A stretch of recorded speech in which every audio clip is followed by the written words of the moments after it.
ನೀವು ನಾರಾಯಣ ಗುರುಗಳನ್ನ ಮುಂದಿಟ್ಟುಕೊಂಡು ಮತ ಗಿಟ್ಟಿಸಿಕೊಳ್ತೇವೆ ಅನ್ನುವಂಥ ಭಾವನೆಯಿಂದ ನೀವು ಹೋರಾಟ ಮಾಡಿದ್ರೆ ನಾರಾಯಣ ಗುರುಗಳು ನಿಮಗೆ ಬೆಂಕಿ ಹಾಕ್ತಾರೆ. ಈಗ ಮೆರವಣಿಗೆ ಇವತ್ತು ನಾನು ನೋಡಿದೆ, ಪೂಜಾರಿ ಯಾಗಲೋ ಮೆರವಣಿಗೆ ಬೆಂಬಲಿಸಿ ಪೂಜಾರಿ ಜನಾರ್ದನ್ ಪೂಜಾರಿಯವರೇ, ನಿಮ್ಮ ಈ ಹೋರಾಟಕ್ಕೆ ಭಾರತೀಯ ಜನತಾ ಪಾರ್ಟಿ 100ಕ್ಕೆ 100 ಬೆಂಬಲ ಕೊಡ್ತದೆ. ಸೊ ಅದೇ ಮತಾಂತರವನ್ನ ನಿಷೇಧ ಮಾಡಿದ ಕಾನೂನನ್ನ ಕರ್ನಾಟಕದಲ್ಲಿ ತಂದಾಗ ಮೊನ್ನೆ ಮೊದಲಾಗಿ ವಿರೋಧ ಮಾಡಿದವರು ಕಾಂಗ್ರೆಸ್ಗರು. ಹಾಗಾದ್ರೆ ನಾರಾಯಣ ಗುರುಗಳನ್ನ ಇವರು ಅಧ್ಯಯನ ಮಾಡಿಲ್ಲ ಅಂತ ಸ್ಪಷ್ಟ ಆಯ್ತಲ್ಲ. ಕುದುರೆ ದೇವಸ್ಥಾನಕ್ಕೆ ಸಿದ್ದರಾಮಯ್ಯ ಬರುವುದನ್ನ ತಪ್ಪಿಸ್ಲಿಕ್ಕೋಸ್ಕರ ಹಂದಿ ಮಾಂಸ ಕೊಟ್ಟು ಕೆಂಪು ರಸ ಕೊಟ್ಟು ಕುತ್ಕೊಳಿಸಿದ ಅಯೋಗ್ಯ ಕಾಂಗ್ರೆಸ್ನವರಿಗೆ ದಮ್ಮಿದ್ರೆ ಕೇಂದ್ರ ಸರ್ಕಾರ ಲಿಖಿತವಾಗಿ ಕೇಂದ್ರ ಸರ್ಕಾರ ನಾರಾಯಣ ಗುರು ಬಿಟ್ಟು ನಾರಾಯಣ ಬಿಟ್ಟು ಶಂಕರಾಚಾರ್ಯ ಹಾಕಿ ಅನ್ನುವಂಥದ್ದು ಇದೆಯಾ? ಇದು ಸಿದ್ದರಾಮಯ್ಯ ಮೊದಲಾಗಿ ಕುದ್ರೋಳಿ ಕ್ಷೇತ್ರಕ್ಕೆ ಮಾಡಿದಂತ ಅವಮಾನ. ಒಂದು ಸೋನಿಯಾ ಗಾಂಧಿ ಸ್ಮರಿಸ್ತಾರ ನಾರಾಯಣ ಗುರುವನ್ನ, ರಾಹುಲ್ ಗಾಂಧಿ ಸ್ಮರಿಸ್ತಾರ. ನಾರಾಯಣ ಗುರುಗಳ ಫೋಟೋವನ್ನ ನನ್ನ ದೇವರ ಕೋಣೆಯಲ್ಲಿ ಇಟ್ಟಿದ್ದೀನಿ. ಇಲ್ಲಿ ಕೂತಂತಹ ಎಡಬದಿಯಲ್ಲಿ ಕೂತಂತಹ ನಮ್ಮ ಮೂಢಾಚಾರ್ಯರಿದ್ದಾರೆ ರವಿಶಂಕರ್, ಅವರ ಮನೆಯಲ್ಲಿ ಫೋಟೋ ಇದೆ. ಐವನ ಮನೆಯಲ್ಲಿ ಫೋಟೋ ಇದೆಯಾ? ರಮಾನಾಥ ಈ ಮನೆಯಲ್ಲಿ ಫೋಟೋ ಇದೆಯಾ? ನಾರಾಯಣ ಗುರುಗಳದ್ದು ಒಂದು ವಿವಾದದ ಘರ್ಷಣೆಗಳು ನಾನು ನೋಡ್ತಾ ಇದ್ದೀನಿ. ಯಾವುದೇ ಒಂದು ವಿವಾದ ಸೃಷ್ಟಿಯಾಗದೆ ಕೆಲವರ ಮುಖವಾಡ ಬಯಲು ಮಾಡ್ಲಿಕ್ಕೆ ಆಗುವುದಿಲ್ಲ. ಕೆಲವು ಸಲ ಪ್ರಕೃತಿ ವಿವಾದವನ್ನ ತೋರಿಸ್ತದೆ, ಕೆಲವರು ಮನುಷ್ಯರು ವಿವಾದವನ್ನು ಸೃಷ್ಟಿಸ್ತಾರೆ, ಕೆಲವು ಪಕ್ಷಗಳು ವಿವಾದವನ್ನು ಸೃಷ್ಟಿ ಮಾಡುತ್ತವೆ. ಈ ವಿವಾದ ಇದೆ ಹಿಂದೆ ಕೆಲವೊಂದು ರಾಜಕೀಯ ಕೈಗಳ ಚಟುವಟಿಕೆ ಇರುತ್ತದೆ. ಇನ್ನು ಕೆಲವು ಪ್ರಕೃತಿಯ ಬದಲಾವಣೆಗೆ ವಿವಾದಗಳು ಕೂಡ ಸೃಷ್ಟಿಯಾಗುತ್ತೆ. ಈಗ ನಾರಾಯಣ ಗುರುಗಳ ಸ್ತಬ್ಧ ಚಿತ್ರ ನಾಡ್ದು ಜನವರಿ 26ನೇ ತಾರೀಕು ನಡೆಯತಕ್ಕಂತಹ ಗಣರಾಜ್ಯೋತ್ಸವದಲ್ಲಿ ಅವರ ಸ್ತಬ್ಧ ಚಿತ್ರಕ್ಕೆ ಅವಕಾಶ ಕೊಟ್ಟಿಲ್ಲ ಅನ್ನುವಂತಹ ಈ ಒಂದು ವಿವಾದ ಕರ್ನಾಟಕದಲ್ಲಿ ಪ್ರಾರಂಭ ಆದದ್ದಲ್ಲ, ಅದು ಕೇರಳದಲ್ಲಿ ಪ್ರಾರಂಭ ಆಯಿತು. ಇದು ಯಾರಿಂದ ಪ್ರಾರಂಭ ಆಗಿತ್ತು ಅಂತ ಹೇಳಿದ್ರೆ, ನಾರಾಯಣ ಗುರುಗಳ ಕೇಂದ್ರ ಸ್ಥಳವಾಗಿರತಕ್ಕಂತಹ ಶಿವಗಿರಿಯಿಂದ ಪ್ರಾರಂಭ ಆದದ್ದಲ್ಲ. ಇದು ಪ್ರಾರಂಭ ಆದದ್ದು ಕುತಂತ್ರಿ ಕಮ್ಯುನಿಸ್ಟರ ಗರ್ಭಗುಡಿಯಿಂದ ಇದು ಪ್ರಾರಂಭ ಆದದ್ದು. ತಮಗೆ ಈಗಾಗಲೇ ಗೊತ್ತಿದೆ, ತಮ್ಮ ಪತ್ರಿಕೆಗಳಲ್ಲಿ ದಿನಪ್ರತಿ ಬರ್ತಾ ಇದೆ, ಕುತಂತ್ರಿ ಕಮ್ಯುನಿಸ್ಟ್ ಚೀನಾ ಭಾರತದ ಗಡಿಯನ್ನ, ಭಾರತದ ಮಣ್ಣನ್ನು ವಶಪಡಿಸಲಿಕ್ಕೋಸ್ಕರ ಒಂದೊಂದು ಕಡೆಯಲ್ಲಿ ಒಂದೊಂದು ವಿವಾದವನ್ನು ಸೃಷ್ಟಿ ಮಾಡುತ್ತದೆ ಅನ್ನೋದನ್ನು ಪತ್ರಿಕೆಗಳು ದಿನಪ್ರತಿ ಪ್ರಚಾರ ಮಾಡ್ತವೆ. ಯಾಕೆ? ಭಾರತದ ಮಣ್ಣಿನ ಅವಶ್ಯಕತೆ ಅವರಿದೆ, ಭಾರತ ಭೂಪ್ರದೇಶದ ಮೇಲೆ ಅವರಿಗೆ ಕಣ್ಣಿದೆ.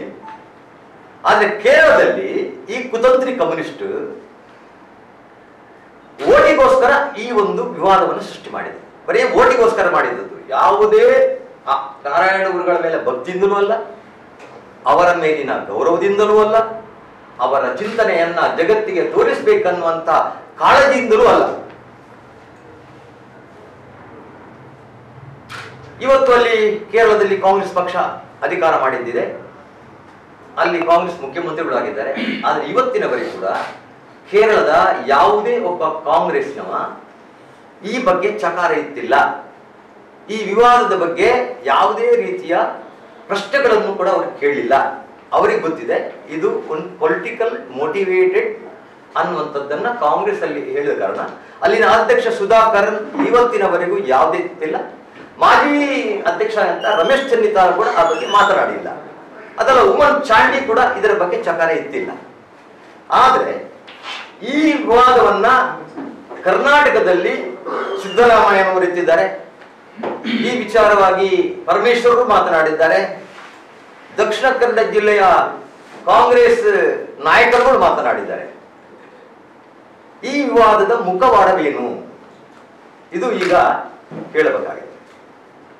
ಒಂದನೆಯದು, ಕೇಂದ್ರ ಸರ್ಕಾರ, ಇದನ್ನ ಹೇಳಿದವರೆಲ್ಲ ಮಾತನಾಡಿದ್ದಾರೆ, ಅದನ್ನು ನಾನು ಪುನಃ ರಿಪೀಟ್ ಮಾಡುವುದಿಲ್ಲ. ಕೇಂದ್ರ ಸರ್ಕಾರ ನಾರಾಯಣ ಗುರುಗಳ ಸ್ತಬ್ಧಚಿತ್ರದ ಬದಲು ಶಂಕರಾಚಾರ್ಯರ ಇದನ್ನು ಹಾಕಿ ತನ್ನಿ ಅಂತ ಕೇರಳಕ್ಕೆ ಹೇಳಿದ್ದಾರೆ ಅಂತ ಸುದ್ದಿ ಮಾಡ್ತಾರೆ. ಆದರೆ ಅದು ಲಿಖಿತವಾಗಿ ಒಂದು ತೋರಿಸಬೇಕು. ಕಾಂಗ್ರೆಸ್ನವರಿಗೆ ದಮ್ಮಿದ್ರೆ ಕೇಂದ್ರ ಸರ್ಕಾರ ಲಿಖಿತವಾಗಿ ಬಾಯಲ್ಲಿ ಹೇಳಬೇಡ, ಅವರಿಗೆ ಲಿಖಿತವಾಗಿ ಕೇಂದ್ರ ಸರ್ಕಾರ ನಾರಾಯಣಗುರು ಬಿಟ್ಟು ನಾರಾಯಣಗುರು ಬಿಟ್ಟು ಶಂಕರಾಚಾರ್ಯ ಹಾಕಿ ಅನ್ನುವಂಥದ್ದು ಇದೆಯಾ? ಸಿದ್ದರಾಮಯ್ಯವರು ನಾರಾಯಣಗುರುಗೆ ಅವಮಾನ ಮಾಡಿದ್ದಾರೆ, ಬಿಜೆಪಿಯವರಲ್ಲಿ ಅವಮಾನ ಮಾಡಿದ್ದಾರೆ, ಮೋದಿಯವರು ಅವಮಾನ ಮಾಡಿದ್ದಾರೆ, ಪರಮೇಶ್ವರು ಹೇಳ್ತಾ ಇದ್ದಾರೆ, ರಮಾನಾಥ್ ರೈ ಹೇಳ್ತಾ ಇದ್ದಾರೆ, ಐವನ್ ಡಿಸೋಜನ್ ಹೇಳ್ತಾ ಇದ್ದಾನೆ, ಎಲ್ಲ ಮಾಡ್ತಾರೆ. ನಾನು ಇಲ್ಲಿನ ಕಾಂಗ್ರೆಸ್ ಅವರಿಗೆ ಕೇಳ್ತಾ ಇದ್ದೀನಿ, ಇದೇ ಸಿದ್ದರಾಮಯ್ಯನವರು 2016ರಲ್ಲಿ ಮಂಗಳೂರಿಗೆ ಬಂದಿದ್ದಾಗ ಮಂಗಳೂರು ದಸರಾ ಕಾರ್ಯಕ್ರಮಕ್ಕೆ ಬರ್ತೇನೆ ಅಂತ ಜನಾರ್ದನ್ ಪೂಜಾರಿಗೆ ಆಶ್ವಾಸನೆ ಕೊಟ್ಟರು. ಪೂಜಾರಿಯವರು ಅಲ್ಲಿ ಪೊಲೀಸ್ ಇಲಾಖೆ ಬಂದು ಎಲ್ಲ ತನಿಖೆ ಮಾಡಿತ್ತು. ಸುಮಾರು 4 ಗಂಟೆಗಳ ಕಾಲ ಸಂಜೆ ಜನಾರ್ದನ್ ಪೂಜಾರಿಯವರು ಸಿದ್ದರಾಮಯ್ಯವರು ಬರ್ತಾರೆ ಅಂತ ಕಾದು ಕೂತ್ಕೊಂಡ್ರು. ಸಿದ್ದರಾಮಯ್ಯನವರು ಐವನ್ ಡಿಸೋಜನ ಮನೆಯಲ್ಲಿ ಹಂದಿ ಮಾಂಸ ತಿಳ್ಕೊಂಡು ಕೆಂಪು ನೀರು ಕುಟ್ಕೊಂಡು ಇದ್ರು. 6 ಗಂಟೆವರೆಗೂ ಬರ್ತಾರೆ ಅಂತ ಕಾದು ಪೂಜಾರಿ ಕಾದು ಕಡೆಗೆ ಇಲ್ಲ, ಸಿದ್ದರಾಮಯ್ಯವರು ರಮಾನಾಥರ ಜೊತೆ ಹೋದ್ರು ಅಂತ ಸುದ್ದಿ ಮಾಡಿದ್ರು. ಪೊಲೀಸರು ಹೇಳಿದ್ರು, ಸರ್ ಸಿದ್ದರಾಮಯ್ಯರು ಬರ್ತಾ ಇಲ್ಲ. ಪೂಜಾರಿಯವರು ಒಂದು ಹೇಳಿದ್ರು, ಕುದುರೋಳಿ ಬರದನೆ ನಾರಾಯಣ ಗುರುಗಳೇ ಬುದ್ಧಿ ಕಲ್ಪಾಗಿರಲಿ ತುಡಿನಲ್ಲಿ ನಾನು ಇದ್ದೇನೆ, ಆ ನಾರಾಯಣ ಗುರುಗಳೇ ನಿಮಗೆ ಬುದ್ಧಿ ಕಲಿಸ್ತಾರೆ ಅಂತ ಹೇಳಿದ್ರು. ಇದು ಸಿದ್ದರಾಮಯ್ಯ ಮೊದಲಾಗಿ ಕುದುರೋಳಿ ಕ್ಷೇತ್ರಕ್ಕೆ ಮಾಡಿದಂತ ಅವಮಾನ ಒಂದು. ಎರಡನೇ ಅವಮಾನ, ಸಿದ್ದರಾಮಯ್ಯರ ಪತ್ರಿಕಾ ಮಾಧ್ಯಮದ ಪ್ರಮುಖ ದಿನೇಶ್ ಅಮೀನ್ ಮಟ್ಟು ಇಲ್ಲಿ ಬಂದಂತಹ ಒಂದು ಕಾರ್ಯಕ್ರಮದಲ್ಲಿ, ಅದು ಬಿಲ್ಲವರು ಅನ್ನುವಂತ ಕೆಲವು ಜನ ಸೇರ್ಕೊಂಡು ಮಾಡಿದಂತ ಕಾರ್ಯಕ್ರಮದಲ್ಲಿ ಕುದುರೋಳಿ ಕ್ಷೇತ್ರ ಜನಾರ್ದನ್ ಪೂಜಾರಿಯವರು ನಾರಾಯಣ ಗುರುಗಳಿಗೆ ಕಟ್ಟಿದ ಗೋರಿ ಅಂತ ಹೇಳಿದ್ರು. ಬರ್ಕೊಳ್ಳಿದ್ದು ಬಾರಿ ಇಂಪಾರ್ಟೆಂಟ್ ವಿಷಯ. ಕುದುರೋಳಿ ಗೋಕರ್ಣನಾಥ ಕ್ಷೇತ್ರ ನಾರಾಯಣ ಗುರುಗಳಿಂದ ಸ್ಥಾಪಿಸಲ್ಪಟ್ಟಂತಹ ಏಕೈಕ ದೇವಸ್ಥಾನ ಕರ್ನಾಟಕದಲ್ಲಿರುವಂತಹದ್ದು ನಾರಾಯಣ ಗುರು ಮಂಗಳೂರಿನ ಕುದುರೋಳಿ ಗೋಕರ್ಣನಾಥ ಕ್ಷೇತ್ರ.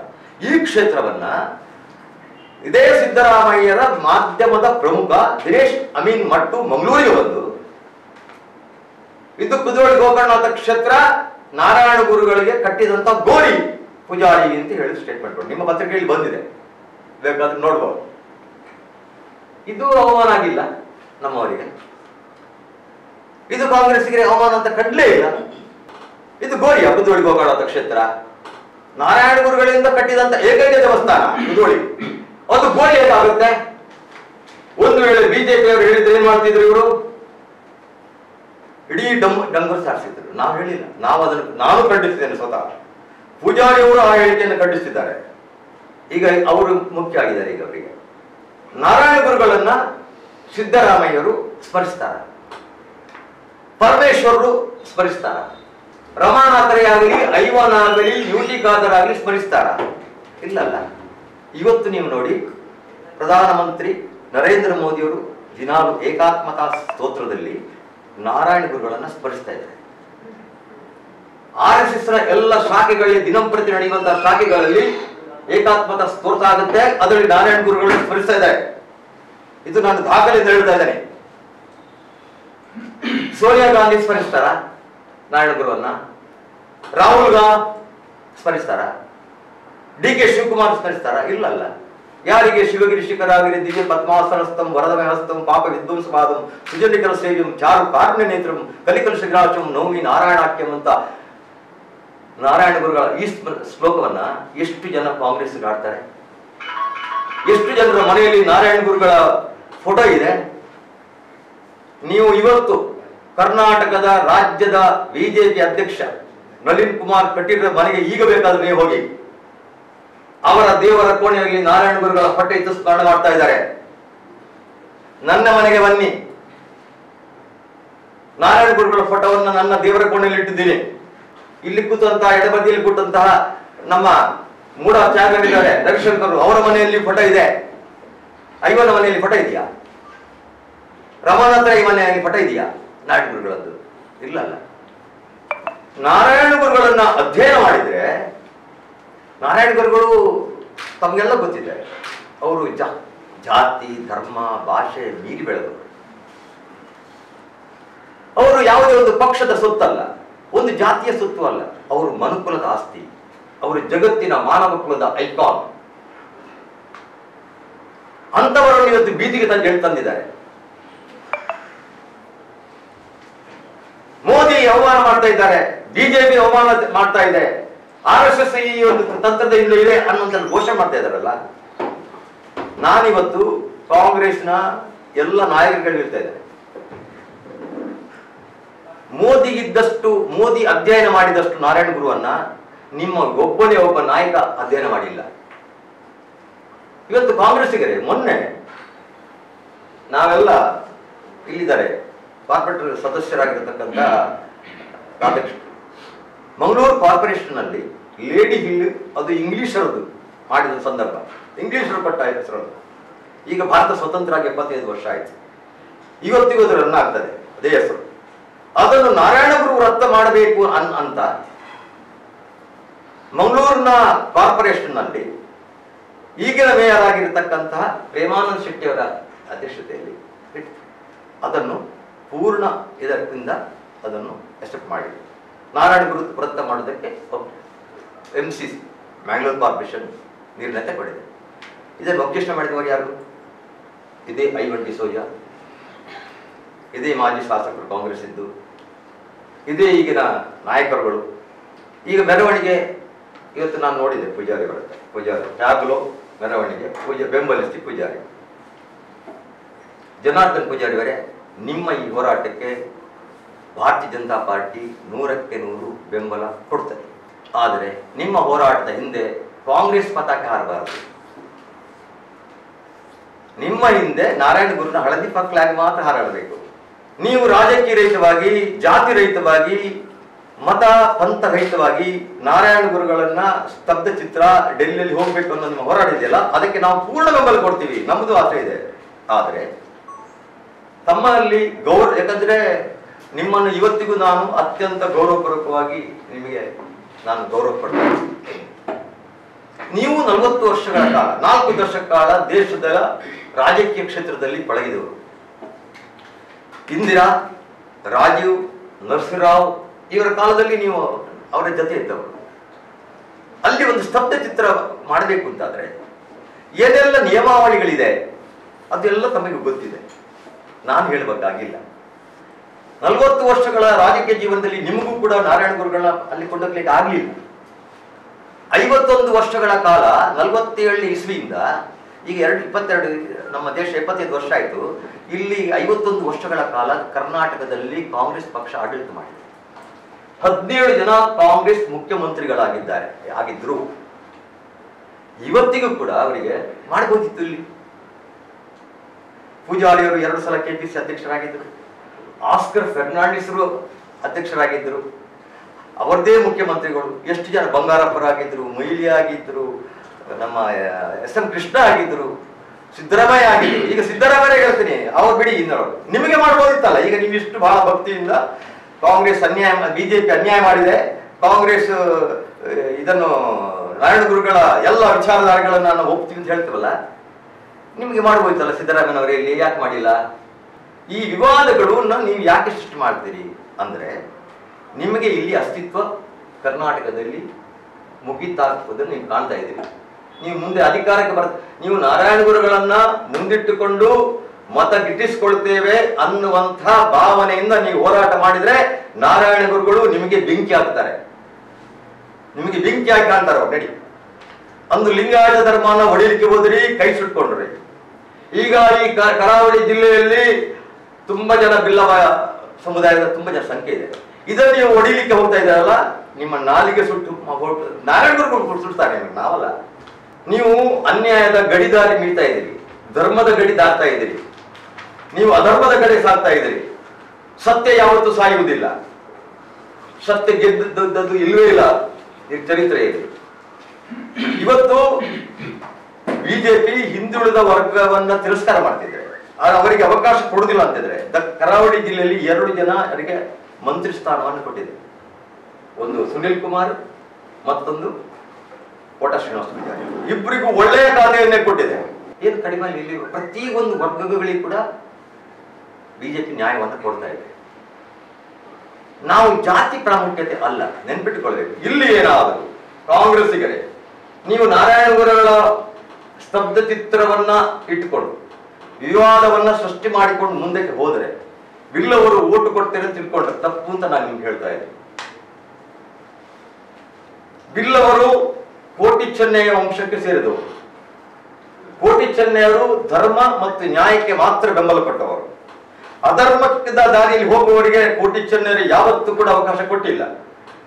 ಇಲ್ಲಿನ ಬಿಲ್ಲವ ಯುವಕರು ನಿಮಗೆ ಗೊತ್ತಿಲ್ಲದ್ರೆ ನಾನು ಹೇಳ್ತೀನಿ, ದೇಶ ಮುಖ್ಯವೇ ಆಗುತ್ತೆ ಹೊರತು ಜಾತಿ ಮುಖ್ಯವಾಗುವುದಿಲ್ಲ. ಬಿಲ್ಲವರು ಜಾತಿವಾದಿಗಳಲ್ಲ, ರಾಷ್ಟ್ರೀಯವಾದಿಗಳು. ಇದು ನಿಮ್ಮ ನೆನಪಿನಲ್ಲಿ ಇಟ್ಕೊಳ್ಳಿ. ನಾರಾಯಣಗೌಡಗಳಿಗೆ ಭಾರತೀಯ ಜನತಾ ಪಾರ್ಟಿ ಶಿರಬಾಹ್ಯ ಗೌರವ ಕೊಡ್ತದೆ. ನಾರಾಯಣ ಗುರುಗಳು ಈ ದೇಶಕ್ಕೆಲ್ಲ ಜಗತ್ತಿಗೆ ಅದ್ಭುತವಾದ ಸಂದೇಶ ಕೊಟ್ಟವರು. ಒಂದೇ ಜಾತಿ, ಒಂದೇ ಮತ, ಒಂದೇ ದೇವರು. ಇದು ನಾರಾಯಣ ಗುರುಗಳ ಅದ್ವೈತ ಸಿದ್ಧಾಂತಕ್ಕೆ ಹೊಸ ರೂಪವನ್ನ ಕೊಟ್ಟಂತ ಒಂದು ಸಿದ್ಧಾಂತ. ಅದ್ವೈತ ಸಿದ್ಧಾಂತದ ಆವಿಷ್ಕಾರ ಮಾಡಿ ಕೊಟ್ಟವರು. ಶಂಕರಾಚಾರ್ಯರು ಮತ್ತು ನಾರಾಯಣ ಗುರುಗಳು ಒಂದೇ ಮರದ ಗೆಲ್ಲುಗಳಿದ್ದಂತೆ. ಶಂಕರಾಚಾರ್ಯರ ಕೊಡುಗೆ, ನಾರಾಯಣ ಗುರುಗಳ ಕೊಡುಗೆ ಇದು ಬರೀ ಭಾರತಕ್ಕೆ ಮಾತ್ರ ಅಲ್ಲ, ಅದು ಒಂದು ಜಾತಿಗೆ ಸೀಮಿತವಾಗಿದ್ದಲ್ಲ. ಇಡೀ ಜಗತ್ತಿಗೆ ನಾರಾಯಣ ಗುರುಗಳು ಶಂಕರಾಚಾರ್ಯ ಕೊಟ್ಟ ಸಂದೇಶ ಜಗತ್ತನ್ನ ಭಾರತ ಹೇಗೆ ವಿಶ್ವಗುರು ಅಂತ ಮಾಡ್ಲಿಕ್ಕೆ ಬೇಕು, ಅದಕ್ಕೆ ಪೂರಕವಾದದ್ದನ್ನ ಅವರು ಕೊಟ್ಟಿದ್ದಾರೆ. ಈಗ ಮೊನ್ನೆ ಸಿದ್ದರಾಮಯ್ಯವರು ಹೇಳಿದ್ರು, ಈಗ ನಾರಾಯಣ ಗುರುಗಳನ್ನ ಅಧ್ಯಯನ ಮಾಡ್ತಿದ್ರೆ ನಾನು ಗೋಮಾಂಸ ತಿಂತೇನೆ ಅಂತ ಹೇಳ್ತಿದ್ರ.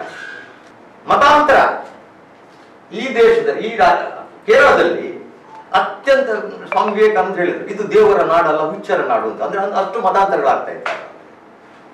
ನಾರಾಯಣ ಗುರುಗಳು ಮತಾಂತರವನ್ನ ವಿರೋಧ ಮಾಡಿದರು.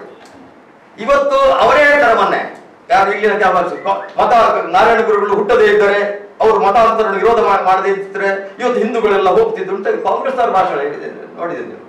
ಸೊ ಅದೇ ಮತಾಂತರವನ್ನ ನಿಷೇಧ ಮಾಡಿದ ಕಾನೂನನ್ನ ಕರ್ನಾಟಕದಲ್ಲಿ ತಂದಾಗ ಮೊನ್ನೆ ಮೊದಲಾಗಿ ವಿರೋಧ ಮಾಡಿದವರು ಕಾಂಗ್ರೆಸ್ಗರು. ಹಾಗಾದ್ರೆ ನಾರಾಯಣ ಗುರುಗಳನ್ನ ಇವರು ಅಧ್ಯಯನ ಮಾಡಿಲ್ಲ ಅಂತ ಸ್ಪಷ್ಟ ಆಯ್ತಲ್ಲ. ನಾರಾಯಣ ಗುರುಗಳಿಗೆ ಈ ನಾರಾಯಣ ಗುರುಗಳ ತತ್ವ ಇವರಿಗೆ ಬೇಡ ಅಂತ ಸ್ಪಷ್ಟ ಆಯ್ತಲ್ಲ. ನಾರಾಯಣ ಗುರುಗಳ ಚಿಂತನೆಗೆ, ಅವರ ಆಧ್ಯಾತ್ಮಿಕ ಚಿಂತನೆಗೆ ಇವರು ವಿರೋಧಿ ಅನ್ನೋದ್ರಲ್ಲಿ ಸ್ಪಷ್ಟ ಆಯ್ತಲ್ಲ. ಇವರಿಗೆ ನಾರಾಯಣ ಗುರುಗಳ ಬಗ್ಗೆ ಮಾತನಾಡುವಂತ ಯಾವ ನೈತಿಕತೆ ಇದೆ ಅನ್ನುವಂಥದ್ದು ನನ್ನ ಪ್ರಶ್ನೆ.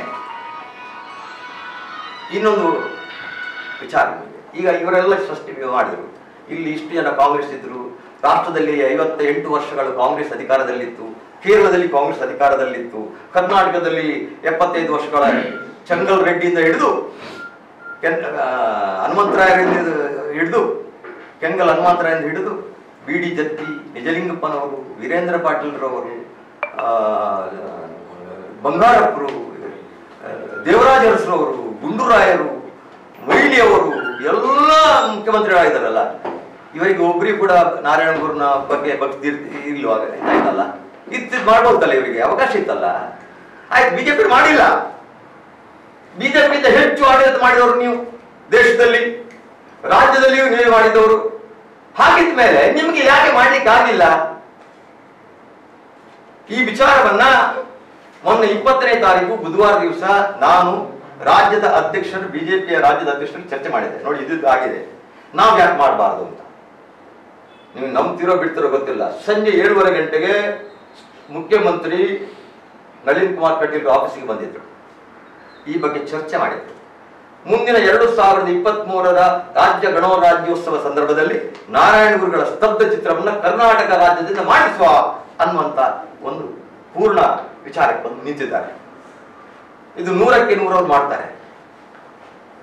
ಇದು ಇವತ್ತೇ ಹೋಗಿ ಪೆರೇಡ್ ಮಾಡ್ಲಿಕ್ಕೆ ಇದು ದಸರಾ ಮಹೋತ್ಸವ ಅಲ್ಲ, ಗಣರಾಜ್ಯೋತ್ಸವ ಪೆರೇಡ್ ಮೆರವಣಿಗೆ ಅಂತ ಹೇಳಿದ್ರೆ ದಸರಾ ಕಾರ್ಯಕ್ರಮ ಅಲ್ಲ.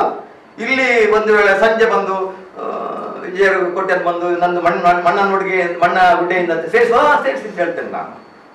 ಇಲ್ಲಿ ಲಾಲ್ಬಾಗ್ನಲ್ಲಿ ಬಂದು ಕೇಶವರು ಹೇಳೋದು ಸೇರಿಸ್ತೀನಿ, ಇವರು ಬಂದು ಹೇಳುದು ನಮ್ದು ಹೇಳಿದ ದಸರಾ ಮೆರವಣಿಗೆಯಲ್ಲಿ ಎಲ್ಲಿ ಸೇರಿಸ್ಲಿಕ್ಕೆ ಆಗುತ್ತೆ. ಆದ್ರೆ ಗಣರಾಜ್ಯೋತ್ಸವ ಹಾಗೆ ಮಾಡ್ಲಿಕ್ಕೆ ಆಗುದಿಲ್ಲ. ಅದು ಪೂಜಾರಿಯವರಿಗೂ ಗೊತ್ತಿದೆ, ಸಿದ್ದರಾಮಯ್ಯನಿಗೂ ಗೊತ್ತಿದೆ, ಪರಮೇಶ್ವರಿಗೂ ಗೊತ್ತಿದೆ, ಎಲ್ರಿಗೂ ಗೊತ್ತಿದೆ. ಕಾಂಗ್ರೆಸ್ನವರಿಗೆ, ಪೂಜಾರಿಯವರಿಗೆ 100ಕ್ಕೆ 100 ಗೊತ್ತಿದೆ. ಆದ್ರೆ ಅವರನ್ನು ದಾರಿ ತಪ್ಪಿಸ್ತಾರೆ ಪಾಪ. ಅವರ ಈಗಿನ ಸಂದರ್ಭ ಇದರಿಂದ ಪೂಜಾರಿ ಆನ್ಸರ್ ಮಾಡ್ತಿದ್ರು. ಈಗಿನ ಸಂದರ್ಭದಲ್ಲಿ ಅವರ ಅನಾರೋಗ್ಯದಲ್ಲಿ ಸ್ವಲ್ಪ ಅವರಿಗೆ ಏನೋ ಸ್ವಲ್ಪ ಕೆಲವರು ಇದ್ದಾರೆ ಹಿಂದೆ, ಅವರಿಗೆ ಸ್ವಲ್ಪ ಆಸೆ ಇದೆ, ಕಾಂಗ್ರೆಸ್ನಲ್ಲಿ ಏನಾದರೂ ಟಿಕೆಟ್ ಸಿಗುತ್ತಾ ಅಂತ ಸ್ವಲ್ಪ ಆಸೆ ಇದ್ದವರು ಇದ್ದಾರೆ ಅವರ ಹಿಂದೆ. ಅವರು ಪೂಜಾರಿಯವ್ರಿಗೆ ಗೊತ್ತಿಲ್ಲ, ಅದು ಪೂಜಾರಿಯವರಿಗೆ ಗೊತ್ತಿಲ್ಲ. ಯಾಕಂದ್ರೆ ನಾನು ಪೂಜಾರಿ ಭೇಟಿಯಾಗಿ 1 ವಾರ ಅಷ್ಟೇ, 3/4 ಗಂಟೆ ಅವ್ರ ಮನೆಯಲ್ಲಿದ್ದೆ. ಅದು ಕೂಡ ನಿಮ್ಮ ಉದಯವಾಣಿಯ ಮನೋಹರ್ ಪ್ರಸಾದರ ಒಂದು ಪುಸ್ತಕ ಇತ್ತು, ಅದನ್ನು ಹೇಳಿದ್ರು ಪೂಜಾರಿ ಮನೋಹರ್ ಪ್ರಸಾದ್ ಕೊಟ್ಟಿದ್ದೆ ಆ ಪುಸ್ತಕ. ಅದನ್ನು ಹಿಡ್ಕೊಂಡು ನಾನು ಪೂಜಾರಿ ಮನೆಗೆ ಹೋಗಿದ್ದೆ. ಮನೆ 3/4 ಗಂಟೆ ಕೂತು ಮಾತನಾಡಿದ್ದೀನಿ ಅವ್ರ ಹತ್ರ. ನಾನು ಅವ್ರದ್ದು ಮಾತಾಡಿಕೊಳ್ಳಿ, ನಾನು ಚರ್ಚೆ ಮಾಡಿದೆ ಅಂತ ಹೇಳಿದ್ರೆ ಇದು ಯಾರೋ ಹೋಗುದು ಫೋಟೋ ತೆಗೆಯುವುದು, ಪೂಜಾರಿ ಜೊತೆ ಚರ್ಚೆ ಅಂಥದ್ದು ಪೇಪರ್ನಲ್ಲಿ ಹಾಕ್ಸ್ತೀವಿ, ಅದರ ಇದರಲ್ಲಿ ಬಿಡೋದು. ಇದು ಇದು ರಾಜಕೀಯ. ಈ ರಾಜಕೀಯಕ್ಕೋಸ್ಕರ ನಾರಾಯಣ ಗುರುಗಳಿಂದ ಯಾಕೆ ಇದು ಮಾಡ್ತೀನಿ ನಾನು? ಅವ್ರು ರಾಜಕೀಯದ ವಸ್ತುವ? ನಾರಾಯಣ ಗುರು ರಾಜಕೀಯ ವಸ್ತುವ? ಇವರು ಇವತ್ತು ನಾರಾಯಣ ಗುರುನ ಬೀದಿಗೆ ತಂದು ಹಳ್ಳಿಯಲ್ಲಿ ಅವರ ಮರ್ಯಾದೆ ಅನಾವರಣ ಮಾಡ್ತಾರ. ಇವರಿಗೆ ಗೋರಿ ಕಟ್ಟಿದ್ದಾರೆ ಅಂತ ಹೇಳಿದ್ರೆ ಇವರು ಗಮನ ಆಗಿಲ್ಲ. ಪೂಜಾರಿಯವರನ್ನ ಅಲ್ಲಿ ದಸರಾಕ್ಕೆ ಬರ್ತಾರೆ ಅಂತ ಹೇಳಿಕೊಂಡು ಹಂದಿ ಮಾಂಸ ತಿಂದು ಏನೋ ಮಾಡಿ ಹೋದ ಸಿದ್ದರಾಮಯ್ಯ ಬರಲಿಲ್ಲ ಅಂತ ಇದು ಅವಮಾನ ಅಂತ ಇವ್ರು ಹೇಳೋದಿಲ್ಲ. ಅವ್ರು ಕೇರಳದಲ್ಲಿ ಏನೋ ಹುಟ್ಟು ಹಾಕಿದೆ ಅಂತ ಸೃಷ್ಟಿ ಮಾಡಿ ತಂದ್ಕೊಂಡು ಇಲ್ಲಿ ಅವಮಾನ ಅಂತ ಹೇಳ್ತಾ ಇದ್ರಿ ಅಲ್ಲ. ಇದು ಯಾವ ಚಿಂತನೆ ಇವ್ರದ್ದು? ಎಂತ ವಿಕೃತ ಚಿಂತನೆ ಇದು ಗೊತ್ತಿದೆ. ಕಾಂಗ್ರೆಸ್ ಇನ್ನೂ ಬುದ್ಧಿ ಬಂದಿಲ್ಲ. ನೀವು ಇವತ್ತು ಪಂಚರಾಜ್ಯದ ಚುನಾವಣೆ ಆಗ್ತಾ ಇದೆ. ಉತ್ತರ ಪ್ರದೇಶದಲ್ಲಿ ಸಮೀಕ್ಷೆಗಳು ಹೊರಗಾಗ್ತಾ ಇದೆ, 403ರಲ್ಲಿ ಕಾಂಗ್ರೆಸ್ಗೆ 3ರಿಂದ 7 ಸೀಟ್ ಬರ್ತದೆ ಅಷ್ಟೇ ಅಂತ ಹೇಳ್ತಾರೆ. ನಮ್ಗೆ ಹೇಳ್ಬೋದು, ನಾನು ಅದನ್ನ ಈಗ ಹೇಳುವುದಿಲ್ಲ. ವಿವಾದ ನಮಗೂ ಸೃಷ್ಟಿ ಮಾಡಬಹುದು. ಫಿರೋಜ್ ಖಾನ್ರ ಹೆಂಡತಿ ಇಂದಿರಾ ಗಾಂಧಿ ಅನ್ನೋ ಹೆಸರು ಯಾಕೆ ಇಟ್ರು ಅಂತ ನಮ್ಗೆ ವಿವಾದ ಮಾಡಬಹುದು, ನಾ ಮಾಡಿಲ್ಲ. ಹೌದಾ? ವಿಜಯವಾಣಿ ಪತ್ರಿಕೆಯವರು ಸ್ವಲ್ಪ ಹಾಕಿದ್ರು ಒಂದು ಸಲ, ಫಿರೋಜ್ ಖಾನ್ರ ಹೆಂಡತಿ ಇಂದಿರಾರಿಂದ ಹುಟ್ಟಿದ ರಾಜೀವ್ ಗಾಂಧಿ ಬ್ರಾಹ್ಮಣರಾಗ್ತಾರ ಅನ್ನೋ ಪ್ರಶ್ನೆ ಮಾಡ್ತಾರೆ. ಈಗ ಬರ್ತದೆ. ಈಗ ರಾಹುಲ್ ಹೇಳ್ತಾ ಇದ್ದಾರೆ ನಾನು ಬ್ರಾಹ್ಮಣ ಅಂತ, ಅವ್ರು ಬ್ರಾಹ್ಮಣರ. ನಾವು ವಿವಾದ ಮಾಡಿಲ್ಲ, ನಮಗೆ ಬೇಡ ಅದು. ಓಟಿಗೋಸ್ಕರ ನಾವು ಅವರು ಬ್ರಾಹ್ಮಣರಲ್ಲ ಮುಸ್ಲಿಂ ಅಂತ ನಾವು ಹೇಳಿಲ್ಲ. ಸೋನಿಯಾ ಗಾಂಧಿ ಬ್ರಾಹ್ಮಣರ ಅಲ್ಲ, ರಾಜೀವ್ ಗಾಂಧಿ ಬ್ರಾಹ್ಮಣರ ಅಲ್ಲ, ರಾಹುಲ್ ಬ್ರಾಹ್ಮಣರು ಹೇಗೆ ಆಗ್ಬೋದು? ಆದ್ರೆ ಗಾಂಧಿ ಅನ್ನುವಂಥದ್ದು ಯಾರು? ಮಹಾತ್ಮ ಗಾಂಧಿಯ ಸಂತಾನವೋ ಅಲ್ಲ, ಅವರ ವಂಶವೋ ಅಲ್ಲ, ಅವರ ಕುಟುಂಬವೋ ಅಲ್ಲ. ಹಾಗಿದ ಮೇಲೆ ಅದು ಹೇಗೆ ಗಾಂಧಿ ಅಂತ ಹಾಕಿದ್ರು ನಾವು ಹೇಳ್ಬೋದಾಗ? ಈ ಪ್ರಶ್ನೆಗೆ ನಾವು ಹೇಳಿ ವಿವಾದ ಮಾಡಬಹುದಿದ್ರೆ ಬಿಜೆಪಿ ಇಂಥ ಕೀಳು ಮಟ್ಟಕ್ಕೆ ಇಳಿಯುವುದಿಲ್ಲ. ಯಾವುದೋ ಒಂದು ಜಾತಿಗೆ, ಯಾವುದೋ ಒಂದು ಧರ್ಮಕ್ಕೆ, ಯಾವುದೋ ಮತ ಮಾಡ್ತಾ ಇಲ್ಲ. ಭಾರತೀಯ ಜನತಾ ಪಾರ್ಟಿ ಅಭಿವೃದ್ಧಿಯ ಆಧಾರದ ಮೇಲೆ ದೇಶದ ಸಂಸ್ಕೃತಿ ಪರಂಪರೆಯ ಬಗ್ಗೆ ಬಿಜೆಪಿ ಈ ದೇಶದಲ್ಲಿ ರಾಜಕಾರಣ ಮಾಡ್ತಾ ಇದೆ. ನಮ್ಗೆ ಈ ದೇಶ ಬೆಳಿಬೇಕು ಮೊದಲು. ನಮ್ಗೆ ಜಾತಿಗಿಂತ ಧರ್ಮಕ್ಕಿಂತ ವ್ಯಕ್ತಿಗಿಂತ ದೇಶವೇ ಮೇಲು ಶ್ರೇಷ್ಠ ಅನ್ನೋದು ಬಿಜೆಪಿಯ ರಾಜಕಾರಣ. ಅದಕ್ಕೋಸ್ಕರ ಈ ವಿವಾದಗಳಿಗೆ ಇವತ್ತಿಗೆ ಕೊನೆ ಆಗಬೇಕು. ಕಾಂಗ್ರೆಸ್ ನೀವು ಈ ವಿವಾದವನ್ನ ಕೆಣಕಿದ್ರೆ, ಈ ವಿವಾದದ ಬೆಂಕಿಗೆ ನೀವು ತುಪ್ಪ ಹಾಕಿದ್ರೆ, ಮುಂದಿನ ದಿನದಲ್ಲಿ ನಿಮ್ಮನ್ನ ಖಂಡಿತವಾಗಿ ನಾವು ಬಿಡೋದಿಲ್ಲ, 100% ಬಿಡೋದಿಲ್ಲ. ನಾರಾಯಣ ಗೌಡರು ಬಿಟ್ಬಿಡಿ, ಅವರ ಸ್ತಬ್ಧ ಚಿತ್ರ ಆಗುವುದಕ್ಕೆ ಬರೋದಕ್ಕೆ ನಾವು ಸಂಪೂರ್ಣ ಪೂಜಾರಿ ಅವರಿಗೆ ನೀವು ಹೋರಾಟ ಮಾಡಿದರೆ ಇದಕ್ಕೆ ಮಾಡ್ತೇವೆ. ಈಗ ಐವನ್ ಸುನೀಲ್ ಕೋಟಾ ರಾಜೀನಾಮೆಗೆ ಐವನ್ ಹಾಗ್ರ ಅಂತ ಪೇಪರ್ ನೋಡಿದೆ ಇವತ್ತು. ಈ ಐವನ್ ಯಾರು ರಾಜೀನಾಮೆ ಕೇಳಲಿಕ್ಕೆ? ಇವನು ನಾರಾಯಣ ಗುರುನ ಭಕ್ತನ. ನಾರಾಯಣ ಗುರು ಬಗ್ಗೆ ಏನ್ ಗೊತ್ತಿದೆ? ವೃತ್ತ ಹೆಸರಿಡುವುದಕ್ಕೆ ಎದುರು ಮಾಡಿದಂತ ಐವನ್ ಇವತ್ತು ರಾಜೀನಾಮೆ ಕೇಳಲಿಕ್ಕೆ ಯಾವ ಹಕ್ಕಿನಲ್ಲಿ ಕೇಳ್ತಾರೆ? ಯಾವ ನೈತಿಕತೆ ಇದೆ ಐವನ್ ಕೇಳಲಿಕ್ಕೆ? ಕುತೂಹಲ ದೇವಸ್ಥಾನಕ್ಕೆ ಸಿದ್ದರಾಮಯ್ಯ ಬರುವುದನ್ನ ತಪ್ಪಿಸ್ಲಿಕ್ಕೋಸ್ಕರ ಹಂದಿ ಮಾಂಸ ಕೊಟ್ಟು ಕೆಂಪು ರಸ ಕೊಟ್ಟು ಕುತ್ಕೊಳಿಸಿದ್ರು ಐವನ್ ಡಿಸೋಜ. ಈ ಐವನಿಗೆ ಮಾತಾಡೋ ಹಕ್ಕಿದೆಯಾ? Who is Ivan? ಐವನ್ರೆ ನಿಮ್ಮ ಜನ್ಮದಲ್ಲಿ ಬಿಜೆಪಿಗರನ್ನ ರಾಜೀನಾಮೆ ಕೇಳೋದಕ್ಕೆ ನಿಮ್ಗೆ ಸಾಧ್ಯ ಇಲ್ಲ. ಬಿಡಿ, ನೀವು ಲೆಕ್ಕಗೆ ಬಿಡಿ, ನಿಮ್ಮಂತ ಲೆಕ್ಕಗೆ ಇಲ್ಲ ಬಿಜೆಪಿಗೆ. ನೀವು ಮಾಡೋದು ಬೇಡದ್ದು ಮಾಡ್ತಾ ಇದ್ದೀರಿ.